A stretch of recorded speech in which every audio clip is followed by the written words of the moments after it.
What's going on, Grilla Grills Nation? How's everybody doing out there? Happy holidays to all of you. We're back today for our Christmas Around the World series. As you know, we're doing 8 of these, and I'm really excited about this one. Just super pumped. So when I was doing the research, I came across Japan, okay?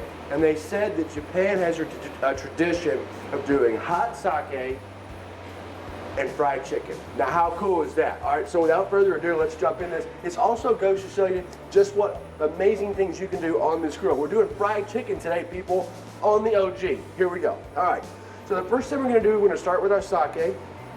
Now, I did a little bit of research on this. Actually, Dominic and I both did.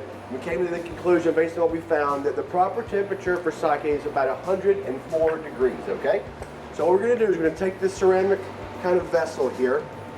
It's not 100% what it needs to be, but it's all I could find. I'm gonna put this in some hot water, okay?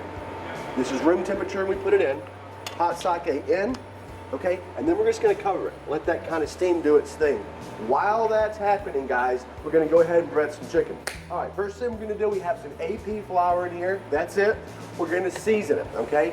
First thing we're gonna do is put a little bit of baking powder in here. If you've ever been out to a restaurant and you had some chicken that was so darn crispy you didn't know what to do about it, you were super impressed, baking powder. Now, there's purists out there are gonna say it's a cheater way to do it, and it kind of is, but if you want guaranteed crispy chicken, especially if it's going in the fryer, about a teaspoon of baking powder, guys, okay? First thing we're gonna do.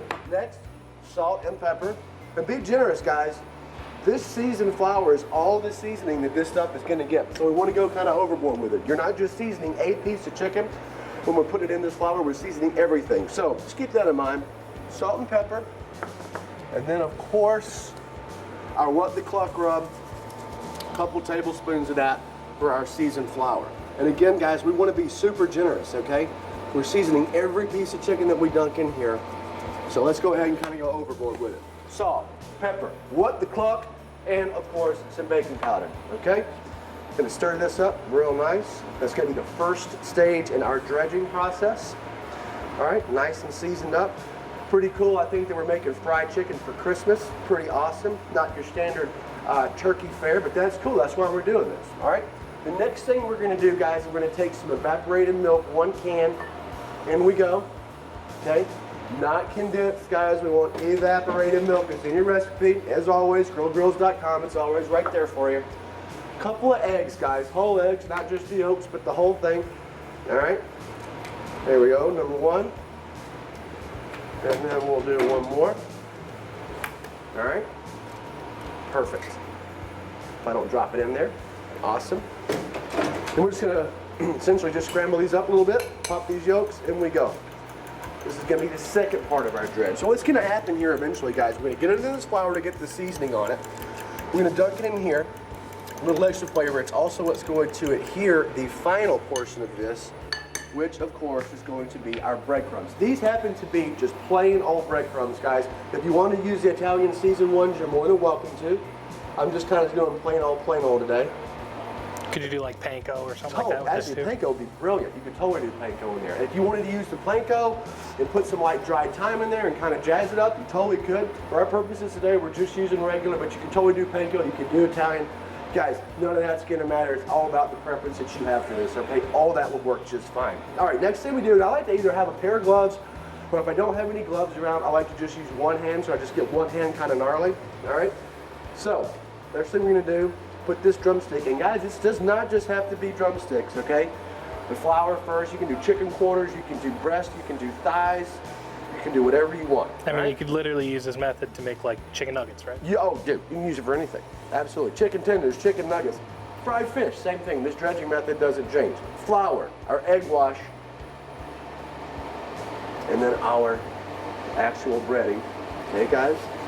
Now this is why I like to leave one hand clear. I forgot to do something, but it's not going to be a big deal because this hand's clean, all right? Want to give a little bit of spray right down here. Not too much. We don't want to fry the bottom, but we also don't want it to stick. So just a little bit of cooking spray down there. If you want to use some melted butter, that's fine. If you want to rub some oil in there, that's fine. I'm just going the good old traditional pan here. There we go. And I'm going to go ahead and just do all 4 of these. Why not? All right, guys, and we're literally making fried chicken for Christmas on the OG. Not the deep fryer, the OG. All right, it's gonna come out super crispy, as you're gonna see in just a second. Super flavorful, cooked all the way through. And guys, when this goes on, it's gonna go on for 30 minutes at 325 degrees. Then we're gonna crank that heat up to 400 for an additional 30 minutes for an hour total. That's gonna get it nice and crispy on the outside, cooked through in the middle, just how we like it, all right? Oh man, they got a big duker right here. All righty. And again, guys, we want to dredge it in this seasoned flour first. What that does is it locks in that flavor. It keeps those seasonings close to the breast, or excuse me, close to the meat, okay? And we want that, especially if it's going to be going into a deep fryer. All right. But this will work just perfectly. But the only thing I'm doing a little bit different, guys, in your recipe, instead of just using a straight egg white, I am using the evaporated milk. I just think it's kind of a cool twist to it. You don't see that very often. So if you just wanted to do eggs, no problem. All right, that's more the kind of the OG way to do it. We're just kind of jazzing things up a little bit for the holiday season. What's that evaporated milk do? What's that? What's that do, the evaporated milk? It just sears in much more flavor. I personally think, and it keeps, honestly, a lot of times if you just use a straight egg wash, you have to be very, very careful because it burns a lot more easy. This evaporated milk with the eggs incorporated into it can withstand a little bit more heat, and I just think it imparts a little bit extra flavor in there as well. All right, guys. There we go. As you can see, we can go on and on and on with this, but we don't need to do that. All right, guys? So now, one more reason for the gloves and or keeping a clean hand. We're gonna pop these bad boys off. Ready to rock and roll. In the OG, 325 degrees for 30 minutes, okay? Straight on this pan is fine. Make sure we got the oil in there. Wait, so you're not like dipping this in oil? You don't have to fry? No, this thing is ready to go. Okay, if you were using a deep fryer, it's ready to go in the deep fryer. If we're gonna do it in this method, it's ready to go straight in. All right, guys, booyah. In we go. 325, 30 minutes. Crank that bad boy to 400 degrees. Another 30 minutes, like clockwork. You really don't even have to check it. It's ready to go. And when you're done, guys, magic of TV, as I always say, you got fried chicken. Ready to rock and roll, nice crispy on the outside. Awesome, awesome stuff, okay? Straight up fried chicken and hot sake for our Japanese Christmas here in the Christmas Around the World series. Speaking of hot sake, let's jump over here. It's time for a little bit of Christmas cheer, Grilla Grills Nation. I'm excited about this. So can you talk, like, what is sake real quick? Sake is essentially, actually not essentially, what it is just a rice wine. It's a wine that's made literally out of rice, okay? Now, here we go. So it doesn't have a hard bite or anything like that? I don't think it has a hard bite. You're kind of more of a sake aficionado than I am, but I personally think it's great. I do like it heated up a little bit just because it kind of releases some of those aromatics and aromas. Okay, here we go. We have here what's called a sake bowl. You don't not necessarily have to have this, but it is kind of cool. Trying to keep it relatively traditional here. Turn that back, turn that off. And again, we want this to be about 104 degrees, okay? That's the optimal temperature. I know a lot about my booze, okay? I'm not a sake aficionado. I only know what I read. With all the research that Dominic and I both did on sake before we shot this today, we wanted you guys to have the right information. 104 degrees seemed to be the one that came up the most. So heat it to about 104 degrees or just slightly past your body temperature. You don't need a thermometer. If it feels a little bit warm to the touch, then you're there, okay?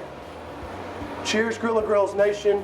Merry Christmas. Thank you for joining us on our Japanese our Japanese Christmas with hot sake fried chicken. We'll see you guys for the next one on the smoke. Have a happy, happy, happy day. Enjoy the season. We'll see you soon. Cheers, everybody.